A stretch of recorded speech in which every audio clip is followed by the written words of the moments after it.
لوگ حسن دیکھتے ہیں، حسن، فرمایا صرف حسن مت دیکھو، پھر دینداری کی بات ہے، اس لیے کہ خوبصورت ماں خوبصورت بیٹے کو جنم دے ضروری نہیں ہے، لیکن دیندار ماں دیندار اولاد کو جنم دیتی۔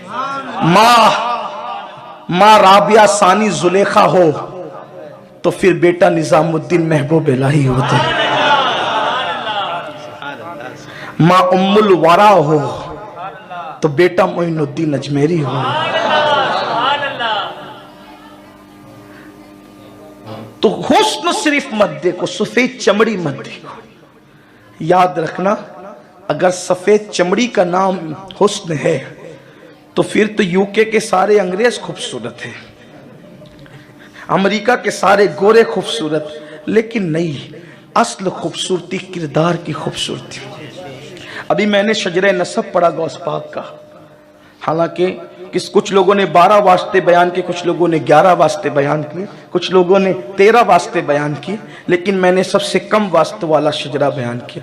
اس میں ایک نام ہے حضرت موسیٰ الجون کا، توجہ میری طرف کریں، توجہ میری طرف کریں، موسیٰ الجون۔ یہ موسیٰ الجون کون ہے؟ یہ حضرت عبداللہ المحض کے بیٹے، عبداللہ المحض نجیب الطرفین پہلے سید۔ وقت کے بڑے بڑے امام اپنی بیٹیاں دینے کو تیار تھے، لیکن حضرت عبداللہ المحض نے کسی کا رشتہ قبول نہیں کیا۔ ایک حبشی عورت سے جو کنیز تھی اس کو آزاد کر کے نکاح کیا، اور اس سے جو بیٹا پیدا ہوا موسیٰ نام رکھا، اور الجون کہتے کالے کو، یعنی حبشیہ سے جو بیٹا پیدا ہوا وہ رنگ کے کالے تھے، موسیٰ الجون کالے رنگ کے تھے، اس لیے دنیا نے ان کو موسیٰ کالا کہا۔ کسی نے کہا عبداللہ المحض سے نجیب الطرفین روئے زمین کے پہلے سید ہو، حبشیہ سے نکاح کیا۔ وقت کے بڑے بڑے ائمہ آپ کو بیٹیاں دینے کے لیے تیار تھے، حضرت عبداللہ المحض نے کہا وقت کے ان اماموں کی بیٹیوں میں وہ تقوی نہ تھا جو ایک حبشیہ کنیز کے اندر تقوی تھا، اس لیے میں نے سوچا اس کھیت میں بیج ڈالا جائے جس کی زمین اچھی ہو، کیونکہ زمین اچھی ہوتی ہے اور بیج بھی اچھا ہوتا ہے تو پھر فصل بھی اچھی ہوتی ہے۔ تو رنگ مت دیکھو بلکہ کردار دیکھو، کیریکٹر۔ اور ایک بات آپ سے کہتا ہوں، آپ کہیں گے تو پھر کیا کالی چپٹی اور ایسی عورتیں لے آئے یا کالے چپٹے کو بیٹی دے دیں؟ میں کہتا ہوں اگر ہو سکے تو یہ قربانی بھی دے گزرو دین کے لیے، اس سے بھی جنت ہے۔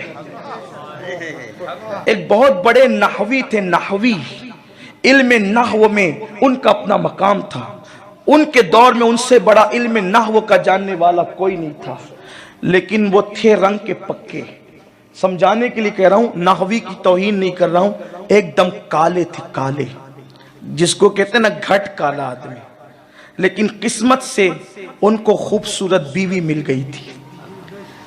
اب یہ قسمت اور تقدیر کی بات ہے، کسی کو خوبصورت ملے، بدصورت تو کہہ نہیں سکتا، اس لیے کہ جس انسان کو 4 قسمیں اٹھا کر قدرت خوبصورت کہے، میں اس کو بدصورت کیسے کہہ سکتا؟ رنگ کالا ہو سکتا ہے، انسان بدصورت نہیں ہو سکتا۔ کیوں؟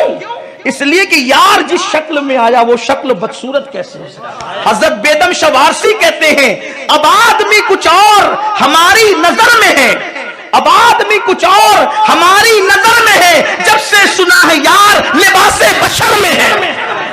اگر لباس بشر سے خوبصورت کوئی لباس ہوتا تو اللہ محبوب کو اس لباس میں بھیجتا، لیکن محبوب کو لباس بشر میں بھیج کر بتا دیا انسان تیرے چہرے سے زیادہ خوبصورت ہمیں کوئی اور صورت بھاتی ہی نہیں۔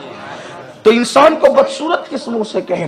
بلکہ صورت انسان کی شان تو یہ ہے، تفاسیر میں آتا ہے کہ اللہ جب جہنمیوں کو جہنم میں ڈالے گا تو انسانی شکل میں نہیں ڈالے گا، کیونکہ یار کی شکل انسانی ہے، جو یار کی شکل ہو اس شکل میں جہنم میں کیسے ڈال دے؟